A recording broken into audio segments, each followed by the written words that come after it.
Let's mic news at 6।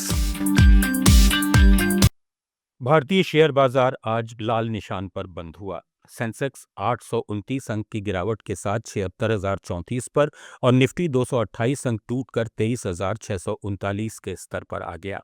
Auto और FMCG सबसे ज्यादा प्रभावित हुए, जबकि तेल, गैस, पावर और कुछ पीएसयू स्टॉक्स में फायदा हुआ।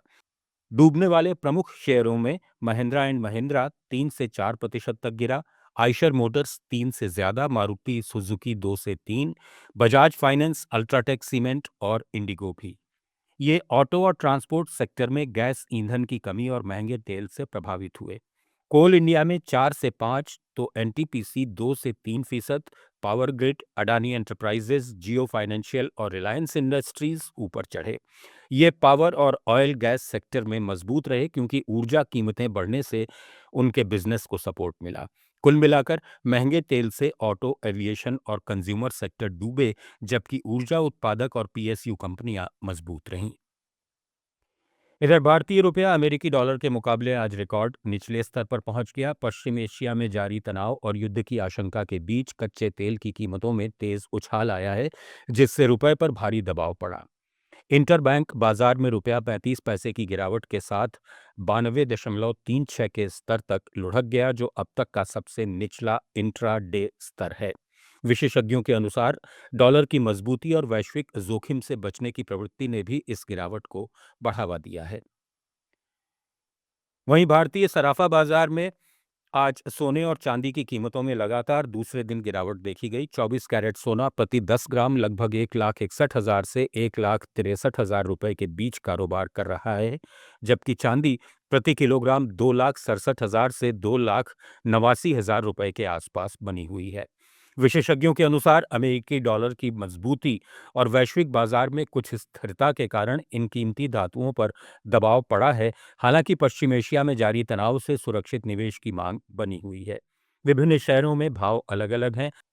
भोपाल और इंदौर जैसे शहरों में ये सबसे महंगे और पटना में अपेक्षाकृत सस्ते हैं। मणिपुर विधानसभा ने वित्तीय वर्ष 2026-27 के लिए 14 विभागों की अनुदान मांगों की करीब 5,472 करोड़ रुपए की राशि पारित कर दी है। इसमें सुरक्षा के लिए पुलिस को सबसे ज्यादा हिस्सा 3,184 करोड़ रुपए मिला। लोक निर्माण विभाग को 884 करोड़ और ऊर्जा क्षेत्र को 406 करोड़ रुपए आवंटित किए गए। अन्य विभागों जैसे मत्स्य पालन, युवा और खेल और कला और संस्कृति के लिए भी अनुदान स्वीकृत हुए। ये बजट प्रक्रिया का हिस्सा है। आंध्र प्रदेश के पूर्व मुख्यमंत्री वाईएस जगनमोहन रेड्डी ने सीएजी की रिपोर्ट के हवाले से आरोप लगाया है कि राज्य की सत्तारूढ़ गठबंधन सरकार की वित्तीय अनुशासनहीनता उजागर हुई है। ताडेपल्ली में अपने कैंप कार्यालय में मीडिया से बातचीत में उन्होंने कहा कि मौजूदा सरकार ने सिर्फ 2 साल में लगभग 3,20,000 करोड़ रुपए का कर्ज ले लिया, जबकि उनकी सरकार ने पूरे 5 साल में करीब 3,31,000 करोड़ रुपए उधार लिया था। जगन ने सवाल उठाया कि इतनी बड़ी उधारी आखिर खर्च कहाँ हुई, क्योंकि राज्य की आय घट रही है और राजकोषीय घाटा बढ़ता दिखाई दे रहा है। अरुणाचल प्रदेश के राज्यपाल केटी पन्नायक ने राज्य की पर्यटन अर्थव्यवस्था मजबूत बनाने के लिए पर्यटन संचालकों की अहम भूमिका पर जोर दिया है। ईटानगर के लोक भवन में उत्तर पूर्व भारत पर्यटन संघ और अरुणाचल पर्यटन ऑपरेटर्स एसोसिएशन के प्रतिनिधियों से बातचीत में उन्होंने कहा कि टिकाऊ, समुदाय आधारित और इको फ्रेंडली पर्यटन से होम स्टे और गांव पर्यटन को बढ़ावा मिलेगा। इससे स्थानीय युवाओं को ट्रैकिंग, राफ्टिंग और एडवेंचर टूरिज्म में रोजगार के नए अवसर मिलेंगे और अर्थव्यवस्था को सीधा फायदा होगा।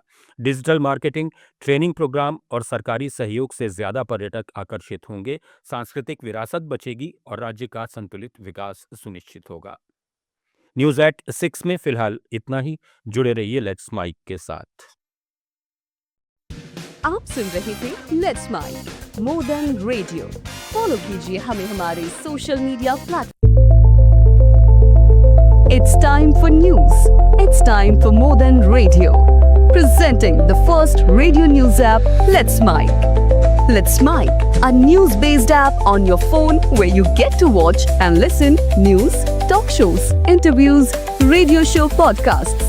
On Let's Mic, you get all relevant information of TV, print, radio, podcast, and digital. Let's Mic talks about